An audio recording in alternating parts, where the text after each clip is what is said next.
जय महाराज जी की आप सभी को। अवतरित हो जाओ हे करुणामय आशुतोष, अवतरित हो जाओ हे करुणामय आशुतोष।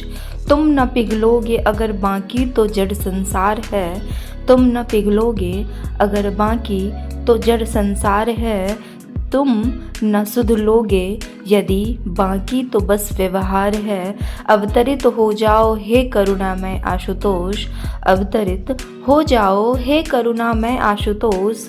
तुम पर टिकी हर आस अब तुमसे ही युग उद्धार है, तुम पर टिकी हर आस अब तुमसे ही युग उद्धार है। हे साधक, अब इस प्रयास में न विराम हो, सतत साधना संग नित अमृत का पान हो।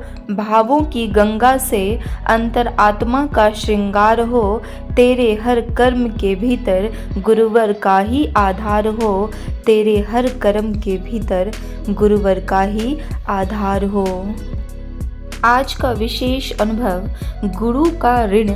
मेरा नाम प्रसन्ना है, मैं बेंगलुरु कर्नाटका में रहता हूँ। महाराज जी की कृपा से हमें बेंगलुरु में गुरु घर भी मिला और प्रचारक दीदियों का सानिध्य भी। आश्रम में जब भी जाते हैं तो सत्संग व अनुभवों को सुनने का अवसर मिल जाता है। जीवन में एक नई ऊर्जा, एक नई उमंग से भर जाता है। एक दिवस ब्रह्म मुहूर्त की साधना में मैं अंतर्मुखी होने पर मुझे एक दिव्य दृश्य दिखाई दिया। एक दिवस ब्रह्म मुहूर्त की साधना में अंतर्मुखी होने पर मुझे एक दिव्य दृश्य दिखाई दिया।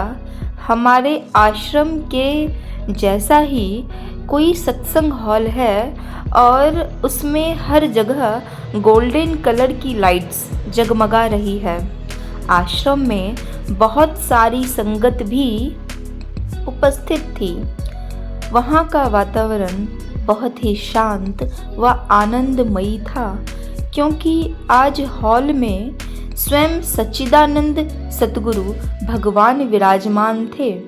आज प्रचारक दीदियाँ नहीं बल्कि स्वयं महाराज जी अपने मुखारबिंद सत्संग प्रवचन सुना रहे थे।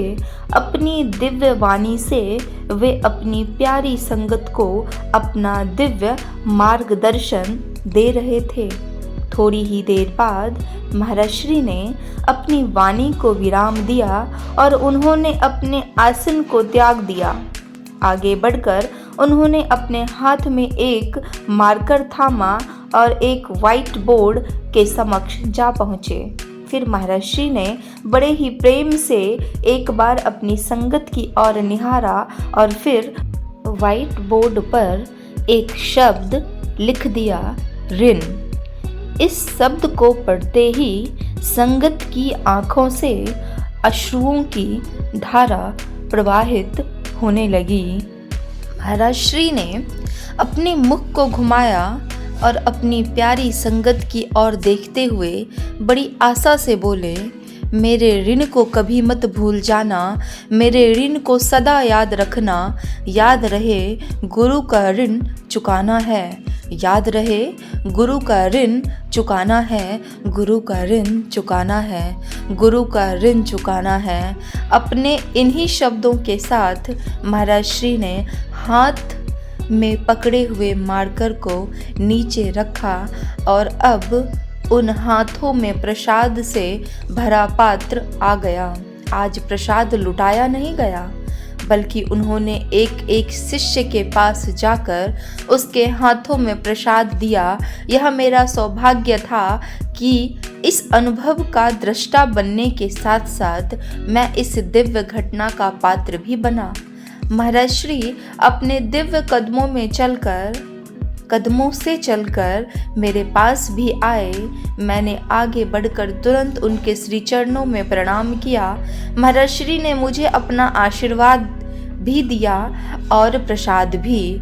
ऐसी ही दिव्य अनुभूति अगर आप लोगों के जीवन में भी घटती है तो अपने अनुभवों को दिव्य ज्योति जागृति संस्थान अनुभूति हेल्पलाइन नंबर पे रजिस्टर जरूर कराएं और प्रत्येक दिन के आने वाले अनुभवों को अवश्य पढ़ें और अपने रिलेटिव्स और फ्रेंड्स में भी इन अनुभवों को जरूर शेयर करें। गुरु का अर्थ, गुरु शब्द दो शब्द गु और रू से बना है। गुरु शब्द दो शब्द गु और रू से बना है। गु का अर्थ होता है अंधकार और रू का अर्थ प्रकाश।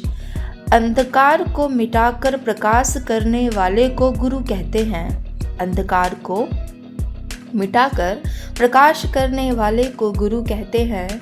व्यक्ति के हृदय में अंदर अज्ञान का अंधकार है, इसलिए उसे आत्मा और परमात्मा की अनुभूति नहीं हो रही है।